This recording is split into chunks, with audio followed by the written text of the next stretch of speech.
Good evening दोस्तों। NCERT की series में हम क्लास 6 और क्लास 7 कंप्लीट कर चुके हैं। क्लास 7 का जो हमारा सामाजिक और राजनीतिक जीवन है उसके लास्ट के 3 चैप्टर है, जो जनरल चैप्टर हैं जिसके बारे में आप अच्छे से जानते हैं। ठीक है, और आज हम स्टार्ट कर रहे हैं अपना क्लास 8 का एनसीईआरटी की हिस्ट्री की बुक से। इसमें टोटल 6 चैप्टर हैं और 1 डे 1 चैप्टर हम लोग कंप्लीट करेंगे। इसमें बहुत चीज़ें नहीं, लेकिन कुछ चीज़ें इसमें हैं जो बहुत ही ज़रूरी है, तो मैं रीड करते जाऊंगी इसको, आप ओनली सुनिए और जहाँ भी नीड होगी आप अपना कॉपी पेंसिल लेके उसको नोट डाउन करिए। ठीक है, ज़्यादा कुछ इसमें है नहीं और मुश्किल से 10 मिनट का चैप्टर है ये, और आप लोग सभी समझदार लोग हैं तो इसको जल्दी से कर लेंगे। ओके, चलिए स्टार्ट करते हैं, आप ऑन सुने केवल। तारीखें इतनी महत्वपूर्ण होती हैं। ठीक है, हमारा फर्स्ट चैप्टर है कैसे, कब और कहाँ तारीखें कितनी महत्वपूर्ण होती हैं। तारीखें इतनी महत्वपूर्ण होती हैं, बहुत महत्वपूर्ण होती हैं। ठीक है, हम भी जब पैदा हुए तो एक तारीख थी। चलिए स्टार्ट करते हैं। एक वक्त था जब इतिहासकार तारीखों के जादू में ही खोए रहते थे। कब किस राजा की ताजपोशी हुई, ताजपोशी मतलब कब वो सिंहासन पे बैठे, कब कौन सा युद्ध हुआ, इन्हीं तारीखों पर गर्मागर बहसें चलती थी। आम समझ के हिसाब से इतिहास को तारीखों का प्राय माना जाता है। आपने भी लोगों को ये कहते हुए सुना होगा, इतिहास तो बहुत उबाऊ है भाई, बस तारीखें रटते जाओ। यस, होता है। जो हिस्ट्री के बच्चे होते हैं ना, हिस्ट्री लेते हैं, लेकिन फिर वो क्या बोलते हैं, वो कितनी ज़्यादा डेट है, बहुत रटना पड़ता है। इसमें कोई शक नहीं कि इतिहास अलग अलग समय पर आने वाले बदलावों के बारे में ही होता है। इसका संबंध इस बात से है कि अतीत में चीज़ें किस तरह की थी और उनमें क्या बदलाव है। जैसे ही हम अतीत और वर्तमान की तुलना करते हैं, हम समय का जिक्र करने लगते हैं, हम पहले और बाद में की बातें करने लगते हैं। ठीक है, और करते हैं जनरली, जो चीज़ें पुरानी होती है इतिहास बन जाती हैं, हम भी इतिहास बन जाएंगे कभी। रोज़मर्रा की ज़िंदगी में हम अपने आसपास की चीज़ों पर हमेशा इतिहास का सवाल नहीं उठाते, हम चीज़ों को स्वाभाविक मानकर चलते हैं, मानो जो कुछ हमें दिख रहा है वह हमेशा से ही रहा हो। लेकिन सबके सामने कभी कभी अचंभे के क्षण आते हैं। कई बार हम उत्सुक हो जाते हैं और ऐसे सवाल पूछते हैं जो वाकई ऐतिहासिक होते हैं। किसी सड़क के किनारे पर चाय के घूंट भरते देखकर आप इस बात पर हैरान हो सकते हैं कि चाय या कॉफ़ी पीने का चलन कब शुरू हुआ होगा। रेलगाड़ी की खिड़की से बाहर झांकते हुए आपके जहन में ये सवाल उठ सकता है कि रेलवे का निर्माण कब हुआ होगा। रेलगाड़ी के आने से पहले लोग दूर दूर की यात्रा किस तरह कर पाते होंगे। सुबह सुबह अखबार पढ़ते हुए आप ये जानने के लिए उत्सुक होते होंगे कि जिस जमाने में अखबार नहीं छपते थे उस समय लोगों को चीज़ों की जानकारी कैसे मिलती थी। ठीक है, अब यहाँ पे पिक्चर दिया है बच्चों, एक पिक्चर। ठीक है, इसको ज़रा ध्यान से देखिए। इसमें लिखा है हिंदुस्तान, HINDOOSTAN, इसको भी ध्यान में रखिएगा। ठीक है, इसमें क्या है बच्चों, इसमें है ब्राह्मण ब्रिटेनिया को शास्त्र भेंट कर रहे हैं। जेम्स रेलन द्वारा ये तैयार किए गए पहले नक्शे का आवरण 1782 रॉबर्ट क्लाइव एवं रेलन ने हिंदुस्तान के नक्शे को तैयार करने का काम सौंपा था। ठीक है, रॉबर्ट क्लाइव ने रेनेल को हिंदुस्तान का नक्शा तैयार करने का काम सौंपा था। भारत पर अंग्रेजों की विजय के समर्थन, रेनल को वर्चस्व स्थापित करने की प्रक्रिया में नक्शे तैयार करना बहुत महत्वपूर्ण लगता था। इस तस्वीर में दिखाया गया है कि भारत के लोग स्वेच्छा से अपने प्राचीन पवित्र ग्रंथ ब्रिटिश सत्ता के प्रतीक ब्रिटेनिया को सौंप रहे हैं। ठीक है, इसमें ये दिखाया गया, जबकि ऐसा कुछ है नहीं। मानो वे उसे भारतीय संस्कृति की रक्षा के लिए आने का आग्रह कर रहे हो। ठीक है, मतलब ये दिखाया गया है कि अंग्रेजों को बोला जा रहा है कि आप आइए, हमारे जो भारतीय संस्कृति है उसकी रक्षा करिए। इस पिक्चर में दिखाया गया है। देखिए कैसी कैसी चीज़ें, ये सारे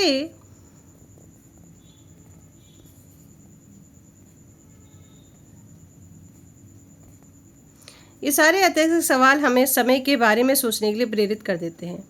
समय को हमेशा साल या महीनों के पैमाने पर नहीं रखा जा सकता। कई बार ऐसी प्रक्रियाओं के लिए कोई तारीख तय करना वाकई गलत होता है, जो एक लंबे समय तक चलती रहती है। भारत में लोगों ने अचानक एक दिन सुबह सवेरे चाय पीना शुरू नहीं कर दिया था। इसका स्वाद धीरे धीरे ही उनकी ज़बान पे चढ़ा था। इस तरह की प्रक्रियाओं के लिए कोई स्पष्ट तिथि नहीं हो सकती। इस तरह हम ब्रिटिश शासन की स्थापना के लिए भी कोई तिथि नहीं बता सकते। राष्ट्रीय आंदोलन किस दिन शुरू हुआ था, अर्थव्यवस्था या समाज में किस दिन बदलाव आए थे, ये बताना भी संभव नहीं है। ये सारी चीज़ें एक लंबे समय में घटती हैं। ऐसे में हम सिर्फ एक अवधि की ही बात कर सकते हैं, एक लगभग सही अवधि के बारे में बता सकते हैं जब एक खास बदलाव दिखाई देने शुरू होंगे। तो फिर लोग इतिहास को तारीखों से जोड़कर क्यों देखते हैं? इस जुड़ाव की एक वजह है। एक समय था जब युद्ध और बड़ी बड़ी घटनाओं के ब्यूरो को ही इतिहास माना जाता था। यह इतिहास राजा महाराजाओं और उनकी नीतियों के बारे में होता था।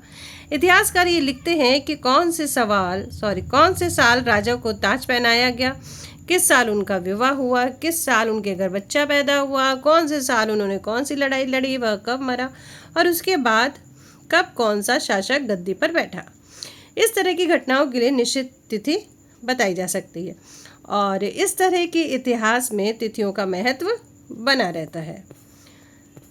जैसा कि पिछले 2 सालों की इतिहास की किताबों में आपने देखा कि अब इतिहास का बहुत सारे मुद्दे और दूसरे सवालों पर भी बातें लिखने लगे हैं।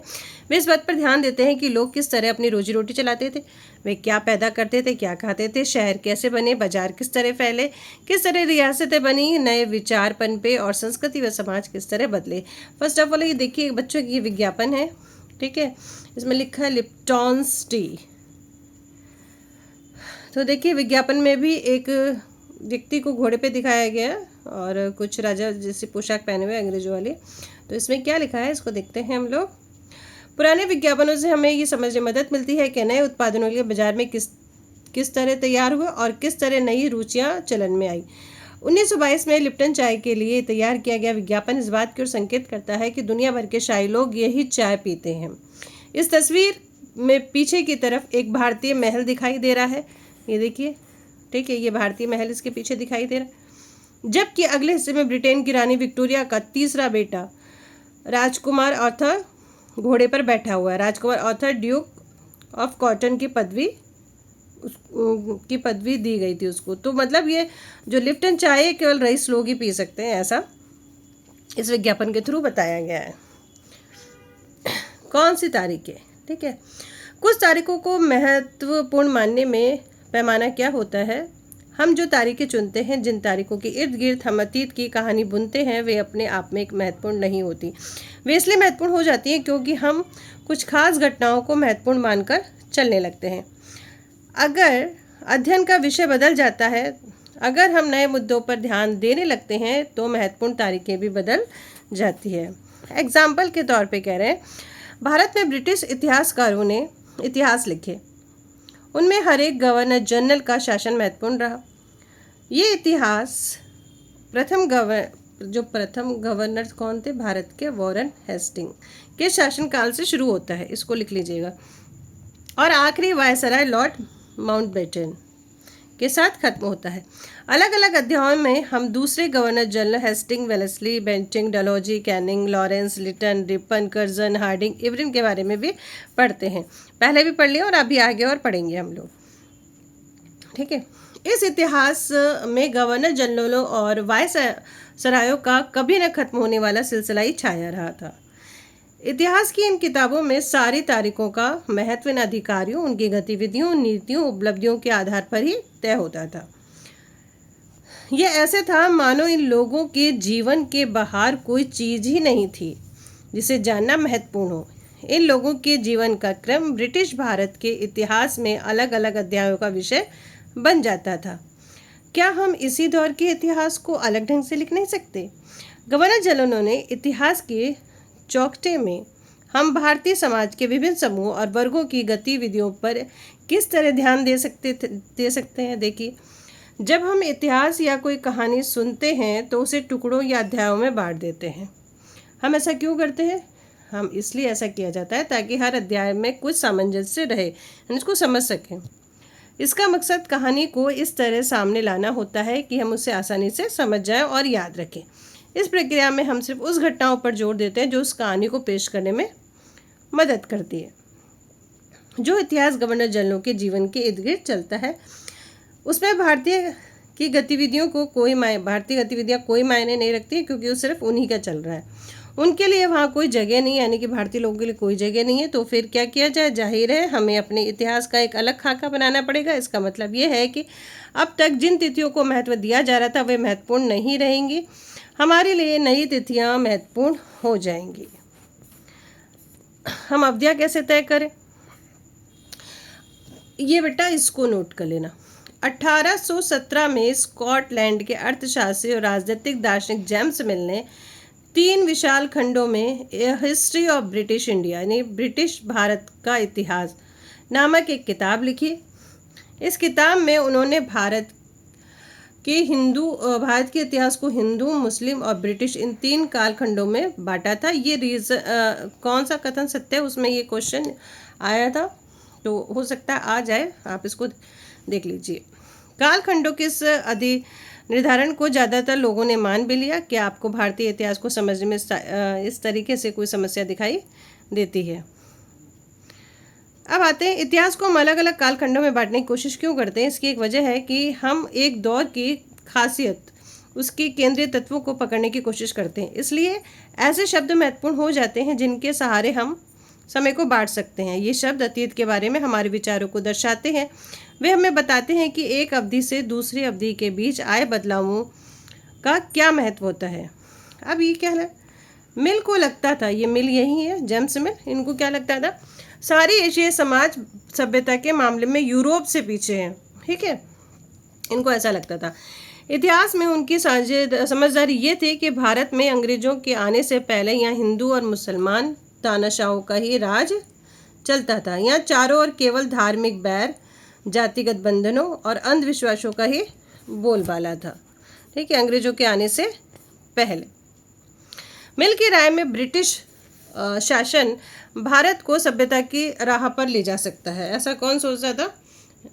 जो जेम्स मिल है ऐसा सोचा करते थे कि जो ब्रिटिश राज है वही भारत को सभ्यता की राह पर ले जा सकता है। इस काम के लिए जरूरी था भारत में यूरोपीय शिष्टाचार, कला, संस्थानों और कानूनों को लागू किया जाए। मिल ने तो यहाँ तक यह सुझाव दे दिया कि अंग्रेजों को भारत के सारे भूभाग पर कब्जा कर लेना चाहिए ताकि भारतीय जनता को ज्ञान और सुखी जीवन प्रदान किया जा सकते। उनका मानना था कि अंग्रेजों की मदद के बिना हिंदुस्तान प्रगति नहीं कर सकता था। इतिहास की इस धारणा में अंग्रेजी शासन प्रगति और सभ्यता का प्रतीक था। अंग्रेजी शासन से पहले सारा अंधकार का दौर था। ये ऐसी धारणा थी अंग्रेजों की, ठीक है, कि भारत कुछ भी नहीं है, ऐसा उन्होंने लिखा अपने। ठीक है, क्या इतिहास के किसी दौर में हिंदू या मुसलमान दौर कहा जा सकता है? क्या इन सारे दौरों में कई तरह के धर्म एक साथ नहीं चलते थे? किसी युग को केवल उस समय के शासकों के धर्म के हिसाब से तय करने की जरूरत क्या है?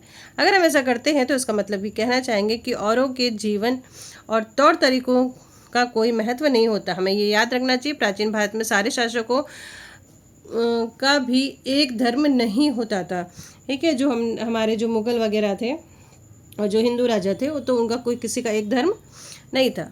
अंग्रेजों द्वारा सुझाए गए वर्गीकरण से हटकर इतिहासकार भारतीय इतिहास को आमतौर पर प्राचीन, मध्यकालीन और आधुनिक काल में बांटते हैं। देखिए, जो जेम्स मिल थे उन्होंने किस में बांटा? हिंदू, मुस्लिम और ब्रिटिश में। और जो हमारे जो इतिहासकार है दूसरे इतिहास, उन्होंने भारतीय इतिहास को 3 भागों में बांटा, प्राचीन, मध्यकालीन और आधुनिक। इस विभाजन की भी अपनी समस्या है। इतिहास को इन खंडों में बांटने की समझ भी पश्चिम से आई। पश्चिम में आधुनिक काल को विज्ञान, तर्क, लोकतंत्र, मुक्ति और समानता जैसी आधुनिकता की ताकतों के विकास का युग माना जाता था। उनके लिए मध्यकालीन समाज वे समाज थे जहाँ आधुनिक समाज की विशेषताएं नहीं थी। क्या हम अपने अध्ययन के लिए आधुनिक काल की इस अवधारणा को बिना सोचे विचारे अपना सकते हैं? जैसा कि आप इस किताब में देखेंगे और आगे भी पढ़ेंगे हम लोग। ठीक है, अंग्रेजों के शासन में लोगों के पास समानता, स्वतंत्रता या मुक्ति नहीं थी। ठीक है, और ना ही वह आर्थिक प्रगति का दौर था। बहुत सारे इतिहासकार इस युग को औपनिवेशिक युग कहते हैं। अब ये क्या होता है इसको देखिए। ठीक है, ये जो चैप्टर है इसमें 3-4 चीज़ें हैं जो आ सकती हैं। इस किताब में यानी कि अभी जो हमारी बुक है हम पढ़ेंगे उसमें कि किस तरह अंग्रेजों ने हमारे देश को जीता, स्थानीय नवाबों और राजाओं को दबाकर अपना शासन स्थापित किया। और ये भी देखेंगे हम कि किस तरह उन्होंने अर्थव्यवस्था व समाज पर नियंत्रण स्थापित किया, अपने सारे खर्चों को निपटाने के लिए राजस्व वसूल किया। ठीक है, ये सारी चीज़ें अभी पढ़ेंगे हम। अपनी ज़रूरतों की चीज़ों को सस्ती कीमत पर खरीदा, निर्यात के लिए महत्वपूर्ण फसलों की खेती करवाई। इन सारी कोशिशों के कारण क्या बदलाव है, और हम ये भी जानेंगे कि ब्रिटिश शासन के कारण यहाँ की मूल मान्यता और पसंद नापसंद रीति रिवाज तौर तरीकों में क्या बदलाव आए। जब एक देश से दूसरे देश पर दबदबे से इस तरह के आर्थिक, राजनीतिक और सामाजिक सांस्कृतिक बदलाव आते हैं तो इस प्रक्रिया को ही औपनिवेशीकरण कहा जाता है। लेकिन जल्दी ही हम ये भी जानेंगे कि सारे वर्ग और समूह इन बदलाव को एक ही ढंग से अनुभव नहीं कर रहे थे, इसलिए ठीक है, इस किताब का नाम क्या है, हमारे अतीत। हम किस तरह जानते हैं ये हमने क्लास 6 में भी पढ़ा था। प्रशासन अभिलेख तैयार करता है। प्रशासन कौन, जो भी एडमिशन होता है वो तैयार करता है। तो हमारे जो दूसरे इतिहासकार थे उन्होंने तो इतना लिखा नहीं, लेकिन जब अंग्रेज आए तो उन्होंने इस चीज़ को समझा और उन्होंने रिकॉर्ड तैयार करना शुरू कर दिया। अंग्रेजी शासन द्वारा तैयार किए गए सरकारी रिकॉर्ड इतिहासकारों का एक महत्वपूर्ण साधन होते हैं। ठीक है, ये इन्होंने तैयार किए थे, तो इसके लिए तो थैंक यू इनको। अंग्रेजों की मान्यता थी कि चीज़ों को लिखना बहुत महत्वपूर्ण होता है। उनके लिए हर निर्देश, हर योजना, नीतिगत फैसले, सहमति, जांच को साफ साफ लिखना जरूरी था। ऐसा करने के बाद चीज़ों का अच्छी तरह अध्ययन किया जा सकता था और उन पर वाद विवाद किया जा सकता था। इस समझदारी के चलते ज्ञापन, टिप्पणी और प्रतिवेदन के आधार पर शासन की संस्कृति पैदा हुई। अंग्रेजों को यह भी लगता था कि तमाम अहम दस्तावेजों और पत्रों को संभाल कर रखना जरूरी है, लिहाजा उन्होंने कभी शासकीय संस्थानों में अभिलेख कक्ष भी बनवा लिए। ठीक है, अभिलेख कक्ष मतलब जहाँ पे डॉक्यूमेंट्स है जो रखे जाते हैं। तहसील के दफ्तर, कलेक्टेड, कमिश्नर के दफ्तर, प्रांतीय सचिवालय, कचहरी, सबके अपने रिकॉर्ड रूम होते थे। सब महत्वपूर्ण दस्तावेजों को बचाकर रखने के लिए अभिलेखागार और संग्रहालय जैसे संस्थान भी बनाए गए, जिसका एक पिक्चर आपको दिखाई दे रहा है। 19वीं सदी की शुरुआत में प्रशासन की एक शाखा से दूसरी शाखा के पास भेजे गए पत्रों और ज्ञापनों को आप आज भी अभिलेखागारों में देख सकते हैं। ठीक है, रिकॉर्ड रखा ना उन्होंने। वहाँ आप जिला अधिकारियों द्वारा तैयार किए गए नोट्स और रिपोर्ट पढ़ सकते हैं या ऊपर बैठे अफसरों द्वारा प्रांतीय अधिकारियों को भेजे गए निर्देश और सुझाव देख सकते हैं। 19वीं सदी के शुरुआती सालों में इन दस्तावेजों की सावधानीपूर्वक नकलें बनाई जाती थी। ठीक है, प्रिंटिंग मशीन का शायद इतना अभी जल्दी नहीं आया था यहाँ पे, तो नकलें बनाई जाती थी। उन्हें खुशनवीस के माहिर लिखते थे। खुशनवीस, ये भी बेटा नोट कर लो, अभी तक तो आया नहीं इससे क्वेश्चन, पता नहीं आ जाए। तो खुशनवीस कौन थे? खुशनवीस या सुलेख नवीस ऐसे लोग होते थे जो बहुत सुंदर ढंग से चीज़ें लिखते थे। 19वीं सदी के मध्य तक छपाई तकनीक भी फैलने लगी थी। इस तकनीकी के सहारे प्रत्येक सरकारी विभाग की कार्रवाइयों के दस्तावेज कई प्रतियां बनाई जाने, यानी फोटोकॉपी होने लगी। ठीक है, अब सर्वेक्षण का बढ़ता महत्व और सर्वेक्षण रिसर्च भी होने लगी। क्या होने लगी? औपनिवेशिक शासन के दौरान सर्वेक्षण का चलन भी महत्वपूर्ण हो गया। अंग्रेजों का विश्वास था कि किसी देश पर अच्छी तरह शासन चलाने के लिए उसका सही ढंग से उसको जानना जरूरी है। 19वीं सदी की शुरुआत तक पूरे देश का नक्शा तैयार कर बड़े बड़े सर्वेक्षण किए जाने लगे। गांव में राजस्व सर्वेक्षण किए गए।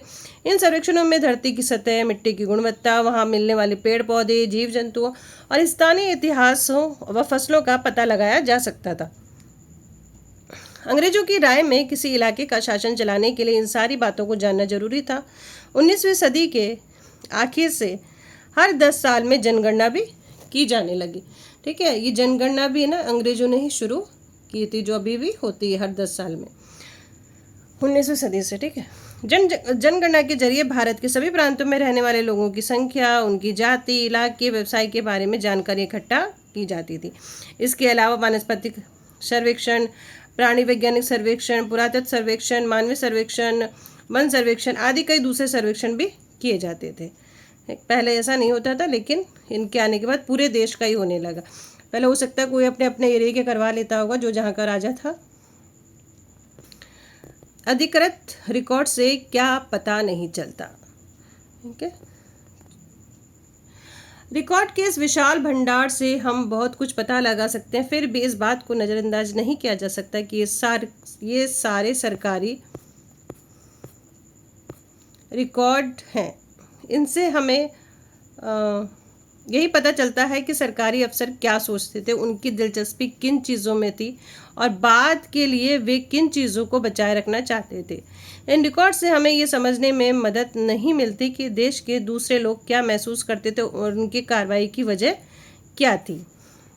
इन बातों को जानने के लिए हमें कहीं और नहीं देखना होगा। जब हम ऐसे दूसरे स्रोतों की तलाश में निकलते हैं तो उनकी भी कोई कमी नहीं रहती, लेकिन सरकारी रिकॉर्ड के मुकाबले उन्हें ढूंढना जरा मुश्किल साबित हो सकता है। इस लिहाजे में लोगों की डायरियाँ, तीर्थयात्रियों और यात्रियों के संस्मरण, महत्वपूर्ण लोगों की आत्मकथाएं, स्थानीय बाजारों में बिकने वाली लोकप्रिय पुस्तिकाएं महत्वपूर्ण हो जाती हैं। जैसे जैसे छपाई की तकनीक फैली, अखबार छपने लगे और विभिन्न मुद्दों पर जनता में बहस भी होने लगी। नेताओं, सुधारकों ने अपने विचारों को फैलाने के लिए लिखा, कवियों और उपन्यासकारों ने अपनी भावनाओं को व्यक्त करने के लिए लिखा, लेकिन ये सारे स्रोत उन लोगों ने रचे हैं जो पढ़ना लिखना जानते थे। इससे हमें ये पता नहीं लगा सकते कि आदिवासी और किसान, क्योंकि वो तो पढ़ना लिखना जानते नहीं थे, खदानों में काम करने वाले मजदूर, सड़कों पर ज़िंदगी गुजारने वाले गरीब किस तरह का अनुभव से गुजर रहे थे और वो क्या फील करते थे। अगर हम थोड़ी और कोशिश करें तो इस बारे में जान सकते हैं, जैसे कि हम अपने आगे किताब में इसको पढ़ेंगे। और यहाँ पे एक पिक्चर है, इसको देखिए, इसको समझते हैं कि अंग्रेज़ हमारे बारे में क्या सोचते हैं और उन्होंने क्या लिखा। 1857 के विद्रोह। तस्वीर को बहुत ध्यान से देखना चाहिए, उनसे हमें चित्रकार की सोच पता चलती है। 1857 के विद्रोह के बाद अंग्रेजों द्वारा, ये अंग्रेजों ने तैयार की थी, सचित्र पुस्तक में यह तस्वीर कई जगह दिखाई देती है, यानी कई किताबों में ये दिखाई देती है। इस तस्वीर के नीचे लिखा है बागी सिपाही। क्या लिखा है? बागी सिपाही लूट खसोट में लगे हैं। मतलब अंग्रेजों की नज़र में विद्रोही जनता लालची, दुष्ट और बेरहम थी। ठीक है, ये अंग्रेजों की सोच थी कि हम लोग जो हैं, यानी कि जो विद्रोह कर रहा है वो कैसा है, लालची, दुष्ट है। ठीक है, तो ये चैप्टर है, इसमें थोड़ी सी चीज़ें हैं लिखने की जिसको आप लिख लेंगे और उसके बाद चलेंगे हम चैप्टर 2 में। तब तक के लिए गुड नाइट। और बोलते वक्त अगर कुछ ऐसा वर्ड्स इधर उधर हो गए तो आई एम सो सॉरी, क्योंकि घर में बहुत ज़्यादा है। फिर मिलते हैं कल। Good night, take care.